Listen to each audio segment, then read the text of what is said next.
आप सभी को राम राम। एक प्रश्न बार बार पूछा जाता है और उसका उत्तर अभी भी पूरी तरह से मिला नहीं है कि आखिर दिल्ली दंगों के आरोपी शर्जील इमाम और उमर खालिद, उनको सजा क्यों नहीं सुनाई जा रही है या फिर उनको जमानत क्यों नहीं मिल रही है। अब एक तो ये कि जो भी होना है अब आगे वो होगा। शर्जील इमाम और उमर खालिद की जमानत याचिका पर कई बार उन्हीं के वकील ने तारीख ले ली क्योंकि वो प्रिपेयर नहीं थे, उनकी तैयारी नहीं थी। फरवरी 2020 में दिल्ली में दंगे हुए थे जिसमें 53 लोग मारे गए थे, 700 से अधिक लोग घायल हुए थे। इतना भयानक खतरनाक दंगा था। यूएपीए के तहत मामला दर्ज किया गया, बहुत बड़ी साजिश ये कहा गया। इसमें जो मुख्य आरोपी हैं शर्जील इमाम, उमर खालिद, मीरा हैदर, गुलफिशा फातिमा, शिफाउर रहमान, उसके अलावा भी 2 लोग। हाईकोर्ट से इन्होंने जमानत मांगी थी जो नहीं मिली। सुप्रीम कोर्ट में मामला है। सुप्रीम कोर्ट ने अब 7 आरोपियों की जमानत याचिका पर सुनवाई पूरी कर ली। 7 आरोपियों की फैसला सुरक्षित रख लिया है। कोर्ट ने अभियोजन और बचाव पक्ष दोनों को कहा है कि 18 दिसंबर तक सारे जो कागज हैं, दस्तावेज हैं, वो आप दे दीजिए। इसका मतलब यह है कि निर्णय सुरक्षित रखा है, लेकिन जब वो निर्णय सुनाने जाएंगे तो उससे पहले वो चाहते हैं कि सब कुछ बहुत अच्छे से कर लें। शर्जील इमाम कह रहा है कि मैं दंगों में शामिल नहीं था। उसके वकील सिद्धार्थ दवे ने कहा कि वह न हिंसा में शामिल हुआ, न दंगों के दौरान प्रत्यक्ष मौजूद था, न कोई रोल था। कमाल यही वो था, चिकन ने काट देना है, यही था मेरे ख्याल से शर्जील इमाम। 6 साल से विचाराधीन कैदी है।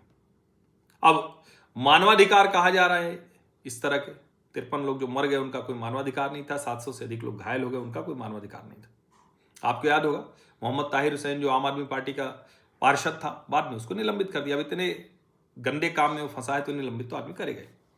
अभियोजन पक्ष कह रहा है कि एक उसका जो भाषण था उसी को, अब उनके वकील कह रहे हैं कि भाई भाषण में कुछ शब्द अप्रिय या कटु हो सकते हैं लेकिन वे हिंसा को प्रेरित करने वाले नहीं। समझिए, शर्जील इमाम की तरफ से कहा गया कि भाई हम तो कह रहे थे कि मार मत कीजिए, मार खाइए। वो तो कह रहा है हम तो अहिंसा कर रहे थे। कमाल की बात यह कि जिस तरह के उसके भाषण थे उस सब के सामने हैं और उसी के बाद ये दंगे हुए, फिर गिरफ्तारी हुई। 22 से 24 फरवरी 2020 तक 28 ये गिरफ्तारी हुई। और अच्छा, वो कह रहे हैं कि दंगे 1 महीने बाद हुए गिरफ्तारी के। इस आधार पर कह रहे हैं कि दंगों के पहले ही जेल में था, लेकिन ये जो नेटवर्क है वो काम कैसे कर रहा था। अब जाहिर है न्यायालय के सामने ये सब पक्ष है। अब वो कह रहे हैं कि 750 एफआईआर हुए थे, उसमें कहीं उसका नाम नहीं था।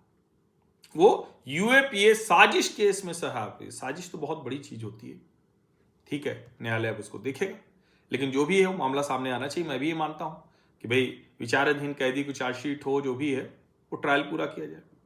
उमर खालिद और उसके आरोपी जो दूसरे उसके वकील कौन है, सलमान खुर्शीद जी, सिद्धार्थ लूथरा जी, वो कह रहे हैं विरोध प्रदर्शन करना, भाषण देना, ये कोई आतंकी साजिश थोड़ी ना हो जाता है।